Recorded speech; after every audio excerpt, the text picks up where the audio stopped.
प्रयाग में भारद्वाज ऋषि का आश्रम है, त्रिवेणी में, जहाँ गंगा यमुना सरस्वती मिलती है, वहाँ भारद्वाज ऋषि रहते हैं। माघ का महीना, जैसे मकर राशि में सूर्य प्रवेश करते हैं और माघ का महीना आता है ना, तो वह पुण्य अवसर पर, शुभ अवसर पर सभी लोग वहाँ जाते हैं, जाकर के गंगा त्रिवेणी में स्नान करते हैं। साधु महात्मा भी जाते हैं, गृहस्थ भी जाते हैं, सभी लोग जाते हैं।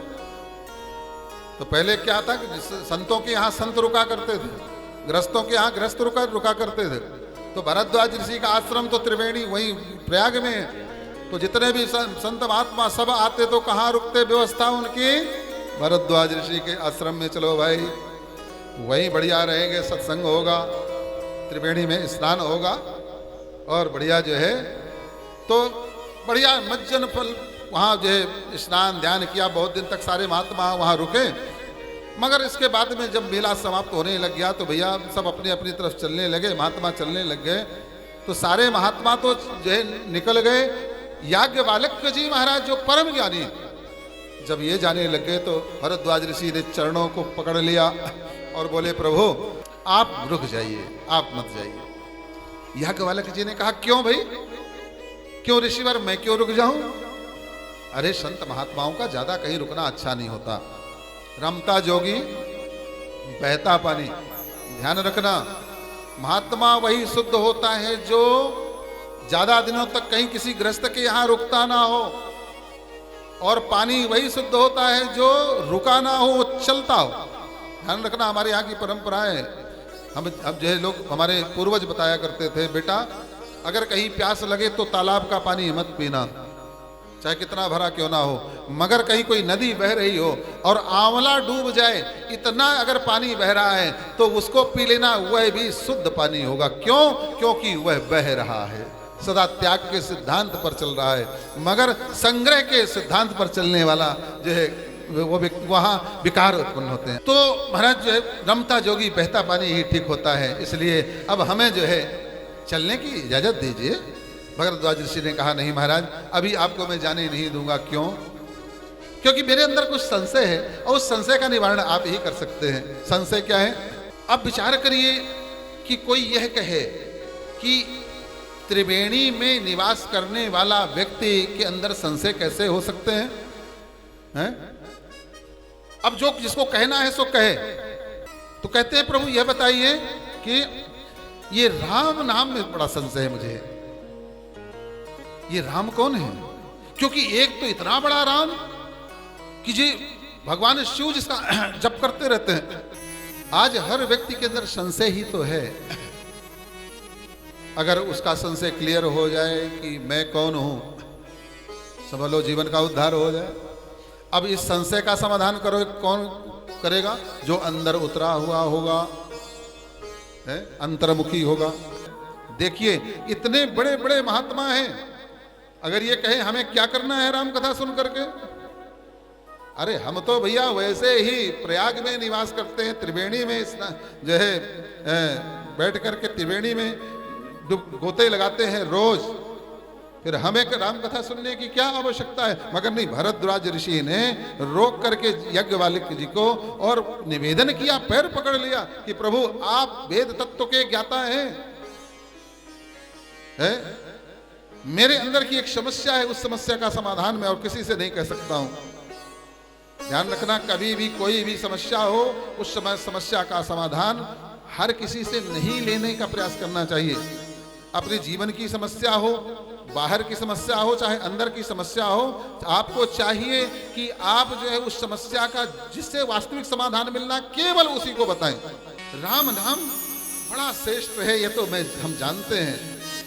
वो राम नाम, जिस राम नाम का सदा जप शिवजी करते रहते हैं, उस राम नाम की महिमा से ही पंचकोशी काशी में जीव प्राण त्यागता है तो वह सीधा परम धाम को जाता है। महाराज, एक तो वह राम है और दूसरा जो है राम सभी लोग जानते हैं कि वो अयोध्या में जन्म लिया जिन्होंने, और दशरथ के पुत्र कहलाए। माता पिता ने वनवास दे दिया तो वन वन भटके, पत्नी को जो है रावण चोरी करके हरण करके ले गया। तो क्रोध में आकर के जो है वानर भालुओं का अपना समूह बना करके और जाकर के युद्ध में रावण को मारा, रावण के कुल को मारा। प्रभु बताइए आखिर वह राम कौन है? ये दोनों एक ही हैं कि अलग अलग हैं? वाह, याज्ञवल्क्य जी गदगद हो गए हृदय से। भारद्वाज जी, हम आपकी चतुराई को समझ गए। आप बहुत चतुर हैं, हम जानते हैं कि आप सब कुछ जानते हैं, मगर आप अनजान बन करके, अज्ञानी बन करके हमसे राम कथा सुनना चाहते हैं। सीधी बात कहिए ना है? इसलिए ऐसी बात करते हैं। वाह वाह, हालांकि मैं तो कुछ जानता नहीं हूं। देखो, जो व्यक्ति बड़ा होता है ना, वो कभी अपना बड़प्पन मुंह से नहीं कहता, उसका बड़प्पन तो उसके व्यक्तित्व से झलकता है। इसलिए कभी भी अपनी प्रशंसा अपने मुख से नहीं करना चाहिए। क्या करना है? दूसरे के अवगुणों को नहीं देखना चाहिए, अपने गुणों को नहीं देखना चाहिए। जो व्यक्ति अपनी प्रशंसा करता है ना, उसका पुण्य क्षीण होता है। जो दूसरे के अवगुणों को देखता है, उसके भी पुण्य क्षीण होते हैं। इसलिए संत कहते हैं कि निज गुण औ के अवगुण ढाको। क्या?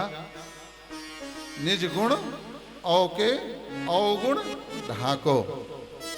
अपने गुणों को ढको और दूसरे के अवगुणों को ढको है? तो महाराज याज्ञवल्क्य जी ने कहा, प्रभु मान गया हम कि आप कथा सुनना चाहते हैं। वाह वाह, क्यों ना सुनना चाहें, क्योंकि राम कथा है ही ऐसी। इस संसार में जलते हुए समाज को, जलते हुए प्राणियों को सुंदर शीतलता प्रदान करने वाली कथा है ये। देखिए कितनी बढ़िया बात जो है याज्ञवल्क्य जी ने कहा। यद्यपि भगवान राम किस वंश के हैं? सूर्य वंश के हैं, मगर यह नहीं कहा मैं सूर्य वंश की कथा सुनाता हूं या कि सूर्य के समान तेज रखने वाली मैं कथा सुनाता हूं, ऐसा याज्ञवल्क्य जी ने कहा। बल्कि क्या कहते हैं कि राम कथा शशि किरण समाना। राम कथा शशि किरण समाना। राम कथा शशि किरण समाना। राम कथा शशि किरण समाना। संत चकोर करही जेहि पाना। संत चकोर करही तेहि पाना। ऐसे ही संशय कीन भवानी। ऐसे ही संशय कीन भवानी। महादेव तब कहा बखानी। महादेव तब कहा बखानी। राम कथा शशि किरण समाना। ये हमारी राम कथा कैसी है? ये सुंदर है, चंद्रमा की शीतल किरणों के जैसी है। जीव को शीतलता प्रदान करने वाली है? मगर इस शीतलता को कौन समझता है, कौन लेता है? पूरा संसार क्यों नहीं लेता? बोले नहीं, संत चकोर। इसको कौन लेता है? चकोर की तरह, जैसे एक चकोर पक्षी होता है ना, पूर्णिमा के चांद खिला हो तो बस टकटकी लगा करके चांद को देखता रहता है, चांद की उसका सुख वह लेता है। तो इस जो है राम कथा रूपी चंद्रमा कीट को टकटकी लगाकर देखने वाला और इसका रस का पान करने वाला, इसकी सुंदर शीतलता को लेने वाला कौन है? संत चकोर करे जेहि पाना है। जो अनवरत जिसका पान करते वो संत समुदाय करता है। वाह, बढ़िया सुंदर आपने प्रश्न किया जय भरद्वाज जी। मैं कहूं, मैं आपसे वही वृत्तांत सुनाता हूं जो कि एक बार, जैसा आप भी मुझसे पूछा ना, ऐसे ही एक बार जो है पार्वती जी ने पूछा था, है ना। तो उस समय पर शिव जी ने जो कथा कही थी वही कथा मैं आपको कह रहा हूं। देखो भाई, बाबा जी ने श्री राम कथा को एक सरोवर की उपमा दी है। ये मानस सरोवर है। एक सरोवर वो है जहां व्यक्ति जाता है हजारों रुपए लगा करके, मान सरोवर है ना, सबके बस की बात नहीं है उस मान सरोवर में जाना। बोले वो मान सरोवर है जो जीव का कल्याण करता है डुबकी लगाने, ये मानस सरोवर है। इसमें भी 4 घाट हैं, एक ज्ञान का घाट, एक भक्ति का घाट, एक जो है वैराग्य का घाट, कर्म का घाट, और एक है समर्पण का घाट।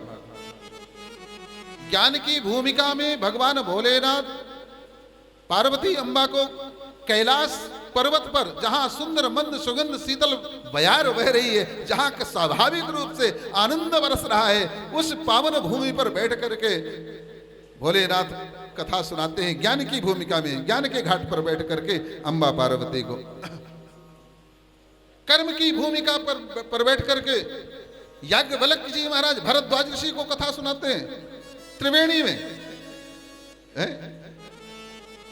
भक्ति के घाट पर बैठ करके ये कागभूषणी जी महाराज गरुड़ महाराज को ये कथा सुनाते हैं, और समर्पण के घाट पर बैठ करके बाबा तुलसीदास जी हम और सब आपको कथा सुनाते हैं। बोले भक्त वत्सल भगवान की जय हो।